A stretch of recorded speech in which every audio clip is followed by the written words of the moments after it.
जय श्री श्याम। आज हम सुनेंगे नित्यनेम की कथा। दो माँ बेटी थी। वह रोजाना नित्यनेम की कहानी कहा करती थी। उसकी बेटी ने कहा, माँ मैं नित्यनेम की कहानी कहूँगी। माँ ने कहा कि बेटी तेरी कहानी ससुराल में कौन सुनेगा। उसने जिद की और नित्यनेम की कहानी कहने लगी। उसकी शादी हुई, ससुराल गई तो वहाँ सबसे कहती कि मेरी कहानी सुन लो। सभी कुछ ना कुछ बहाना बनाकर टाल देते। कोई कहानी नहीं सुनता तो वह भूखी रहती। एक दिन पड़ोसन बोली कि मैं तेरी कहानी सुनूंगी। वह आती, कहानी सुनती तो बहू खा लेती।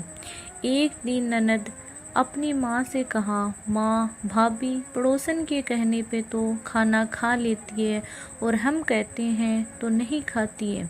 माँ ने कहा उससे मना कर देना। उसने कहा कि अच्छा। लड़की ने पड़ोसन से मना किया तो पड़ोसन ने अपने पति से कहा कि उसकी बेटी मना करती है।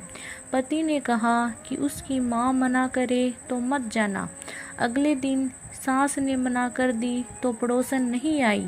बहू की कहानी कोई नहीं सुनता तो वह भूखी रहती। ससुर ने पूछा, बहू कैसी है?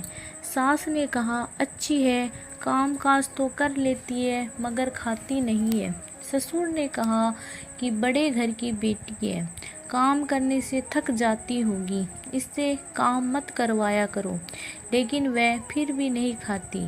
धर्मराज का आसन डोल उठा कि इस नगरी में ऐसा कौन है जो भोजन नहीं करता, उसे बुलाओ।